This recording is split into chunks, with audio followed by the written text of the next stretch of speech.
Day 5 of the hush money trial. Donald Trump arrives in New York for a pivotal phase, as the defense and prosecution deliver opening statements. Where's Melania, Mr. Trump? Donald, where's Melania? All right, thank you very much. I just want to say before we begin, these are all Biden trials. This is done as election interference. Everybody knows it. I'm here instead of being able to be in Pennsylvania and Georgia and lots of other places campaigning. And it's very unfair. Fortunately, the poll numbers are very good. They've been going up because people understand what's going on. This is a witch hunt, and it's a shame. And it comes out of Washington. It's in coordination with Washington, everything, including the DA's office. It's in coordination with Washington. I just want people to understand that this is done for purposes of hurting the opponent of the worst president in the history of our country.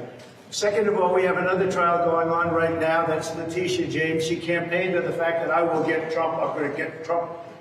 And it has to do with a bond of $175 million. First of all, she doesn't want me to participate with financial companies in New York. So we have a company, I guess, based in California. It's a bonding company. And I put up $175 million in cash. But she says the bonding company's not good. She doesn't like the bonding company because she doesn't know if the collateral is good. And I put up $175 million in cash, and she's questioning the bonding company.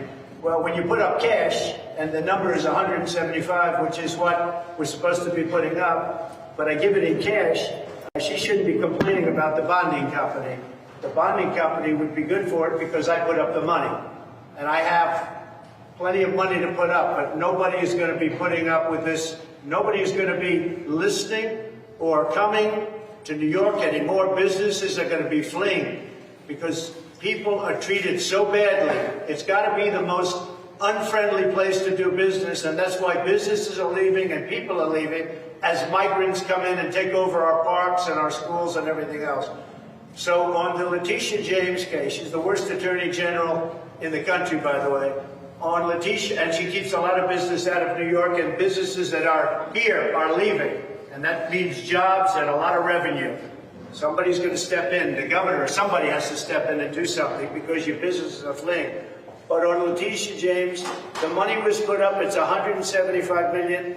And I don't think she's complaining about me for the first time ever. She's complaining about the company. But why would she be doing that when I put up the money? So I just want you to know that that's taking place in front of an extremely crazed judge who's the most overturned judge in New York State. He was overturned 4 or 5 times on that case alone. That's, you know who it is. I don't have to mention names. I want to be nice. I want to be very nice. But a thing like that and a thing like what's going on right here should never be happening. It's a very, very sad day in America. I can tell you that. Thank you very much. Donald Trump sat just a few feet away from Colangelo as the prosecutor read out their allegations of a criminal conspiracy. Though he has railed against the case and prosecutors on social media for weeks, now he had to remain silent. Alina Habba spoke for Trump during recess. Mr. Trump, is this election interference?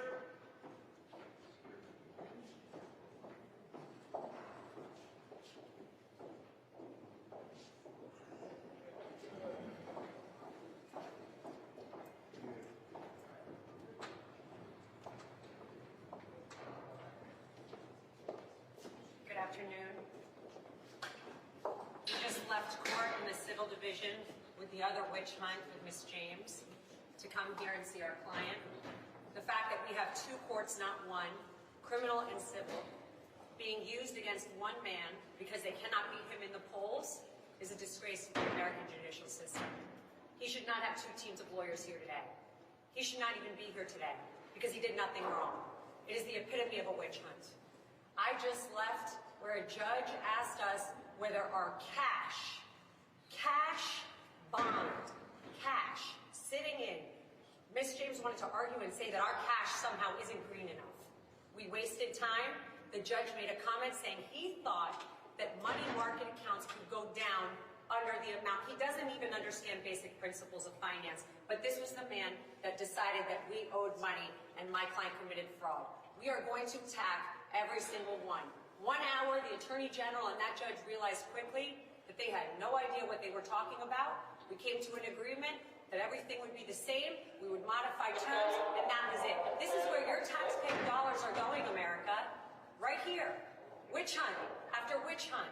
President Trump's company was worth more in that case than it is now. And now what? We're here because of something that happened when he was in the White House that wasn't even wrong. It was not wrong. You hire lawyers to solve problems, lawyers solve those problems, you pay them. That's it. This is a joke. It's an affront to the American Constitution. It's an affront to our judicial system. And it's an affront to every lawyer that cares about their license, that cares about what is right and wrong. I am sick of coming in front of the press and saying this, but you have to, because you people need to understand what is going on. God forbid you put an accounting thing in for legal counsel. It's legal counsel.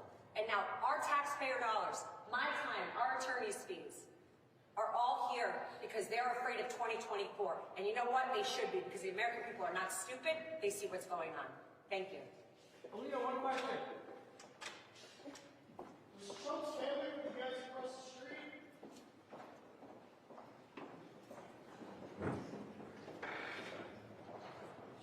The former publisher of the National Enquirer, David Pecker, who bought and buried damaging stories about Trump, is the first witness for the prosecution.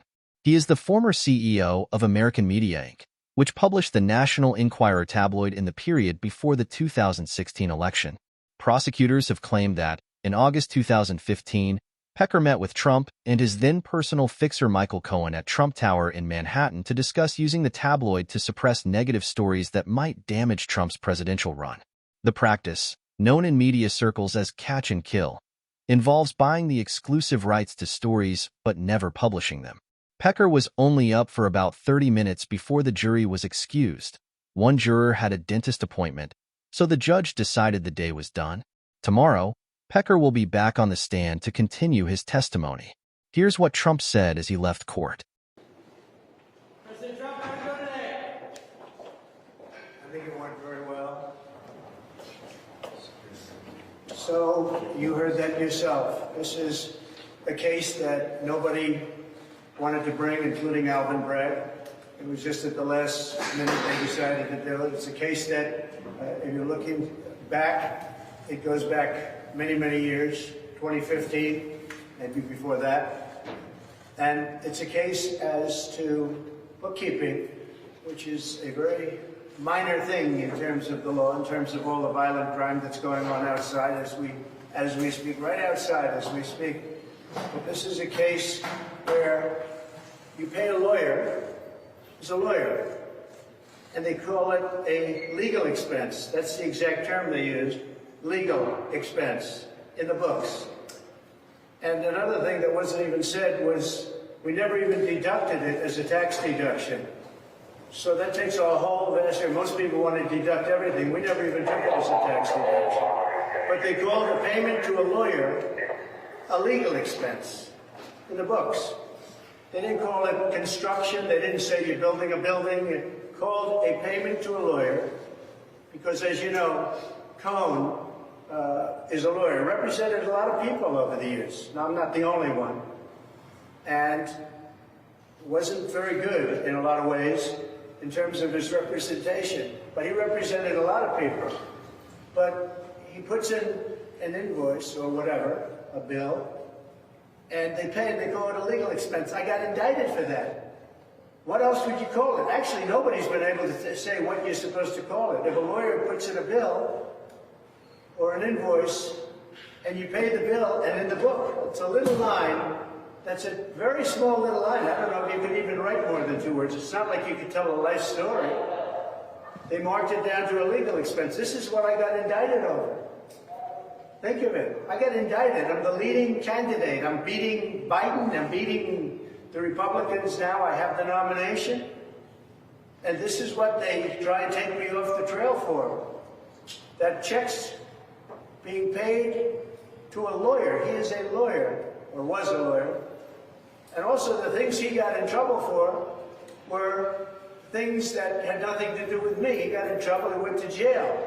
This had nothing to do with me. This had to do with the taxi cab company that he owned, which is just something he owned, and medallions and borrowing money and a lot of things, but it had nothing to do with me. He represented a lot of people over the years. But they take this payment and they call it a legal expense, and you heard it today for the first time. This is what I got indicted over. This is what took me off and takes me off the campaign trail, because I should be in Georgia now. I should be in Florida now. I should be in a lot of different places right now campaigning, and I'm sitting here. And this will go on for a long time. It's very unfair. The judge is conflicted, as you know. It's very unfair what's going on. And I should be allowed to campaign. And whoever heard of this, you got indicted for that? People in the court just said to me, I can't believe it. This is the case. So we did nothing wrong. The other thing is, if this were such a great case, why didn't the Southern District bring it? Who looked at it, turned it down? Why didn't numerous other agencies and law enforcement groups look at it? Because it was shown to everybody. And very importantly, why didn't the federal elections do anything about it? Because this is federal, it's not state. They're trying to make it a state case, whatever.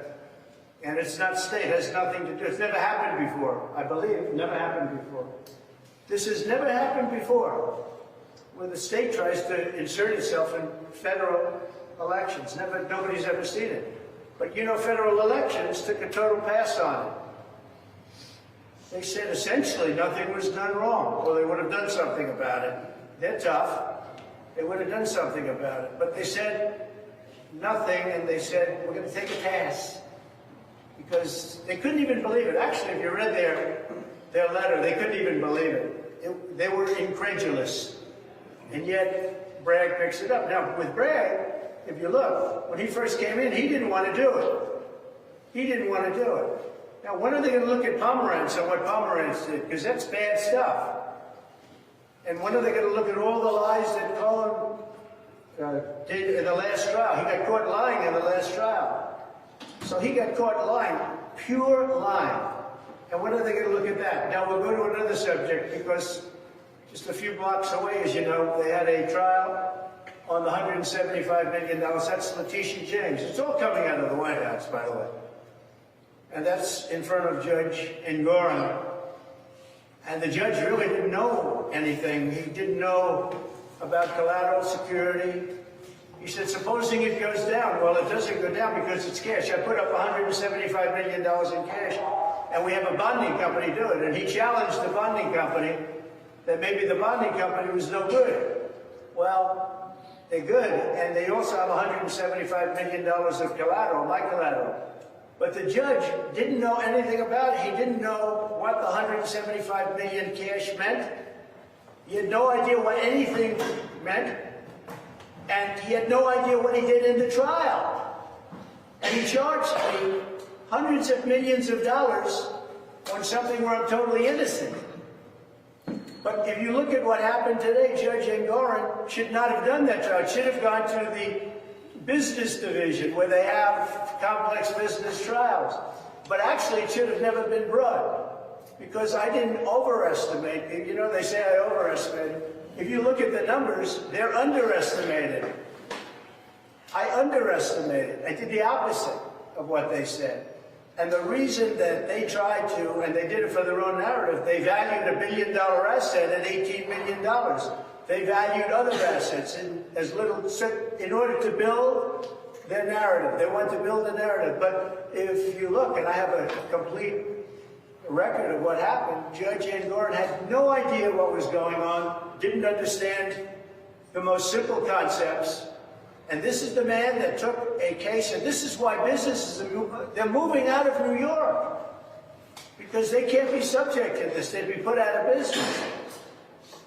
They're moving out of New York because of it. But Judge Arthur had absolutely no idea what had happened. He didn't realize we put up 175, but when he found out we put it up, he said, what happens if it goes up or down? I said, it doesn't, or they said, it doesn't go up or down, it's cash that we put up, all cash.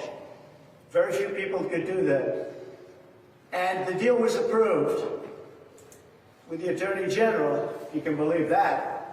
But the deal was approved. She just tried to embarrass everybody, and she tried to embarrass a very good bonding company by saying they weren't creditworthy. Well, they were creditworthy, and what was more important is they had as security $175 million that I put up. But the point here is that the judge had no idea what was happening. And this is the same judge that 2 months ago made a ruling that shook the world. It shook the world because everyone knows going to that trial I did nothing wrong. And over here, I did nothing wrong also. This is a Biden witch hunt to keep me off the campaign trail. So far, it's not working because my poll numbers are higher than they've ever been because the public understands that it's a witch hunt. Thank you very much. Mr. Trump, what was it like hearing the Access Hollywood tape? Are you worried about Stormy Daniels testifying against you? Where's Melania?